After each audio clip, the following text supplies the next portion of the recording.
teman-teman, berjumpa lagi pada video pembelajaran materi struktur jaringan hewan yang ketiga. Di video ketiga ini, kalian akan mempelajari mengenai jaringan otot.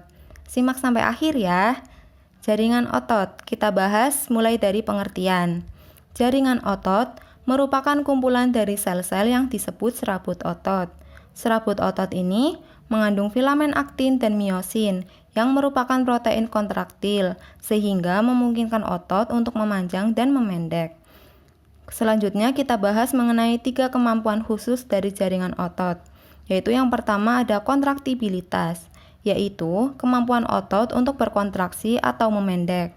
Kemudian yang kedua ada ekstensibilitas, yaitu kemampuan otot untuk melakukan gerakan kebalikan dari gerakan yang ditimbulkan saat kontraksi. Dan yang ketiga ada elastisitas, yaitu kemampuan otot untuk kembali pada ukuran semula setelah kontraksi. Kemudian selanjutnya kita akan bahas jenis-jenis jaringan otot. Jaringan otot ini dibedakan menjadi 3, ada jaringan otot rangka, jaringan otot polos, dan jaringan otot jantung. Kita bahas satu persatu ya. Kita mulai dari jaringan otot rangka atau lurik. Jaringan ini terikat dengan tulang, diatur oleh saraf sadar, dan selnya panjang tidak bercabang, serta memiliki banyak inti sel yang terletak pada bagian tepi sel. Kemudian yang kedua ada jaringan otot polos. Jaringan ini terletak di dinding organ-organ dalam dan pembuluh darah. Diaturnya oleh saraf tidak sadar. Kemudian tersusun oleh sel-sel berbentuk gelendong dan berinti satu di tengah sel.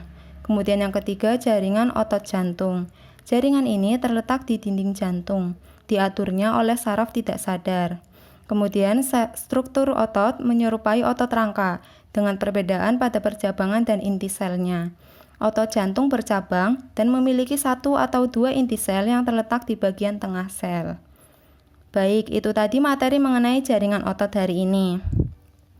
Sampai ketemu lagi di video keempat mengenai jaringan saraf dan organ pada hewan. Bye-bye.